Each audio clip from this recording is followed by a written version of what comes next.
1 month ago, this series began with a huge sense of intrigue.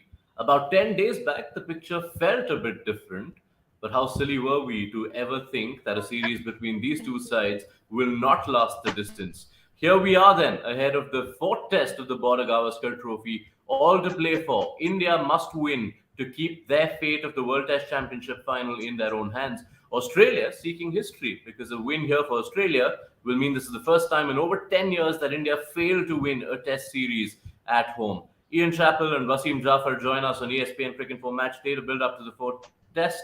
Good morning to you, Wasim. Good day to you, Ian. Thank you so much for your company as always. Australia have won the toss. They will bat first.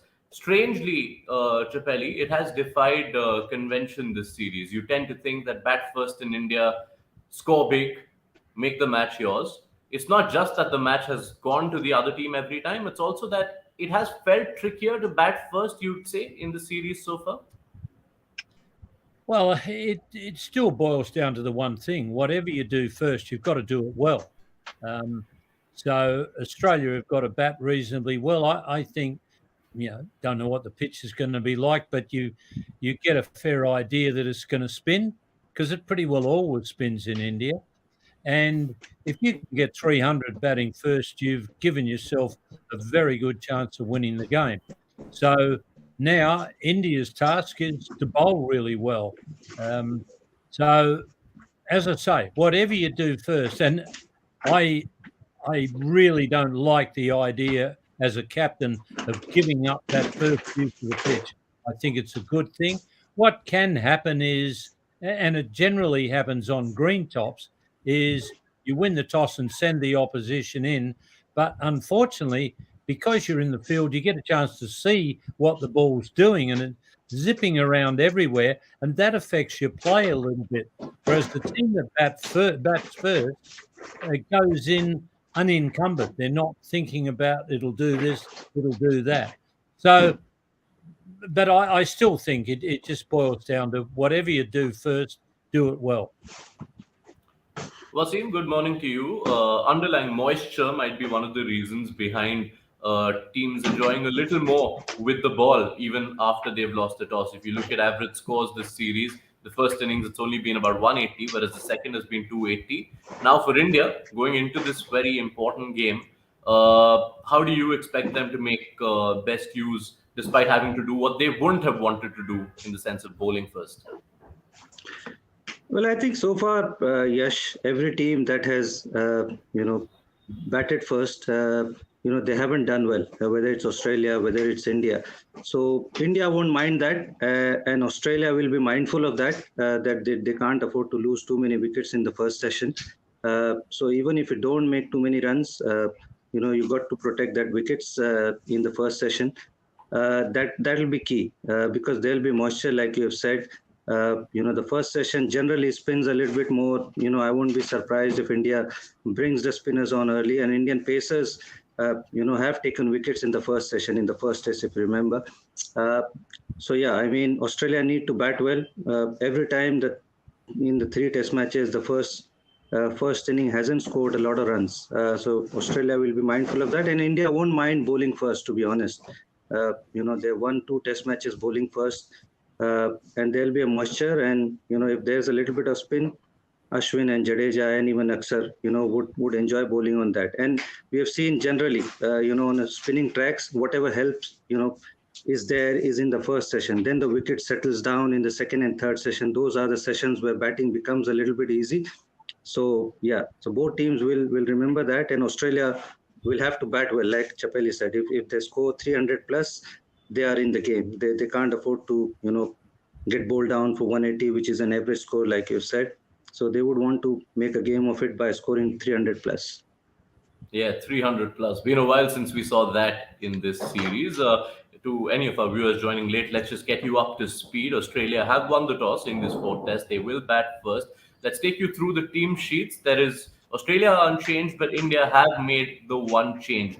Let's go through Australia first. Unchanged lineup, the same that they fielded in the third test in Indore that they won. Three spinners in line, Murphy and Kuhneman, all of whom have had at least one fifer so far in the series. Mitchell Stark, the only seamer with Cam Green to support him. India, the one change right at the bottom of your screen, Mohammad Shami replaces Mohammad Siraj, who so far in the series had played all three tests but bowled only about 24 overs.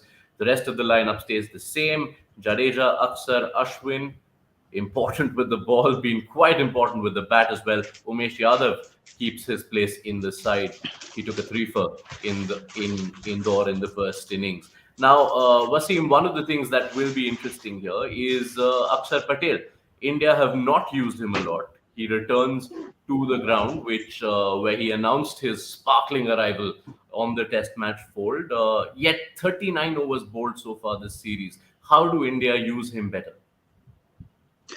Well, it's understandable. Yes, whenever you play three seamers or three spinners, one of them will go down as underbowled. And when you've got quality of Ashwin and Jadeja, you are tend to get underbowled. Obviously, they'll be preferred over uh, Aksar. There's no doubt about it. And the spinners don't bowl 4 or 5 overs. They bowl a longer spell when they get going. So it is understandable that he'll get underbowled. I feel not just in bowling department, he's been, underused in a batting department as well. In both the innings in the last Test match, he ran out of partners. He's probably one of the batters who looked really good. Scored runs freely. And I was surprised that he batted at number 9 in the second innings. Somebody as good as him who's batted so well in the Test series should have been batting at 6 or 7. You don't want your batter who's scoring runs, looking comfortable, to run out of partners. So I was a little surprised. So I think in both the department, bowling I can understand. You've got two really good bowlers above you, so I can understand him getting underbowled. But in the batting department, I feel especially India need to use him well. It's because of his knock, India won the first Test match. Don't forget that. India were in real pressure. When he and Ashwin stitched a partnership, India would have lost that's a Test match if he hadn't scored runs. So I feel in the batting department, especially, he needs to bat at 6 or 7, not lower than that. You agree with that opinion, Chappell? Aksar has looked among India's more composed batters. Would you suggest India use him a little higher when the turn comes, of course, for them to bat? Well, he's basically playing as a batsman because don't worry about him being under-bowled. He hasn't bowled very well. He really hasn't deserved any more bowling. Now, he's got a very good record at this ground, and maybe that'll give him a lot of confidence. But I think 9 is too low for Axar. The way he's been batting, he's batting very well, but he's in the team to get some wickets, so he's got to start bowling better than he has. It also tells us something about India's batting issues that we discuss Akshar Patel's batting position a lot more. And in that sense, the batting narrative of the series has changed. In Australia, you've seen, while of course we haven't seen high scores, which almost seem undoable in this series given the kind of conditions, Australia have shown constant improvement. Usman Khawaja has been so solid in the last two tests. Travis Head has done a good job. But India's batting, we felt in the first two tests too that a lot of issues were masked by the batting of Jadeja and Aksar and Ashwin. Wasim, how important is it for India's batters to turn up? Because it's now been a while. It's not a question of, this is not a reactive statement after one defeat or even these three games. You look at India's batting performances for a while at home, and it's not made for great reading. No, it has not. Since Virat hasn't scored a lot of runs for last 2, 3 years, India generally has probably just one batter scoring runs, and then the low order has rescued them quite a while. Rishabh Pant for that matter, Shreyas Iyer, Jadeja, Ashwin, they've rescued them a lot. Whether it's away from India, whether it's in India, so it's about time that the top 4 or 5 collectively score runs. I can't remember when India were 150 for 2 or maybe 200 for 2. I fail to remember when was that happened. So they need to turn up. Virat has to score runs. Rohit has looked good in the first test. Nothing much after that. Pujara has looked good, but they got to score runs collectively. If they score in excess of 300, 350, then you've got the bowling to take 20 wickets. But the batters need to step up. Chappelli, there's often so much talk that, especially when you play on these surfaces, that this batter looked really good while he was out there. We've heard that about a couple of knocks that Virat Kohli has played in this series. We've heard that about a couple of knocks that Steven Smith have scored. But when you are batters of that pedigree, is that enough? Is the difference between a good batter and a great batter being able to last even in such circumstances? Well, you've got to look at the pitch involved. I mean, there are times on some of these pitches in India where a good hard fought 50 or 60 is going to be worth who knows what on a flat track. I mean, most guys who can play will get you 100. They might even get 200 on a flat track, but it's what you do. It's when you make runs and if your team goes on to win.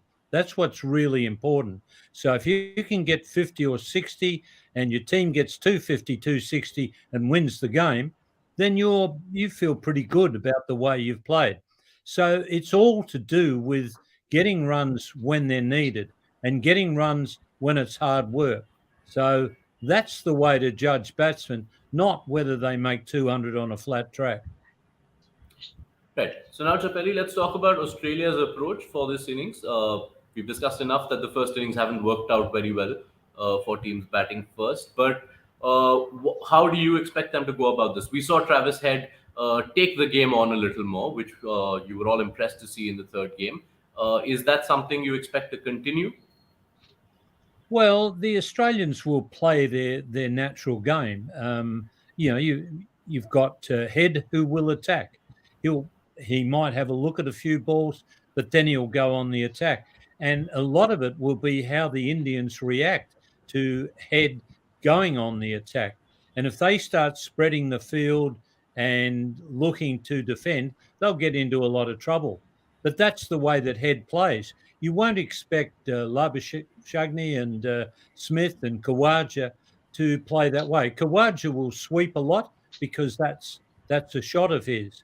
But the other two, Smith and Labuschagne, they'll play their own way, and that's the way you've got to play. You've got to work out your method, and you've got to play according to that method. But really, in India, it's a matter of getting through that first 10, 15 minutes. If you can get through that, you need a bit of luck.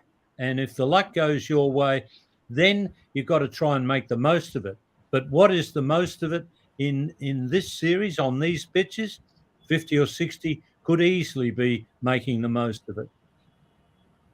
And Khawaja has shown us with two knocks, which were 80 and 60, but worth so much more. Wasim, the other two batters, number 3 and number 4, Marnus and Smith, you won't see a lot of runs against their name. Marnus, you'd argue, has had some luck with some decisions.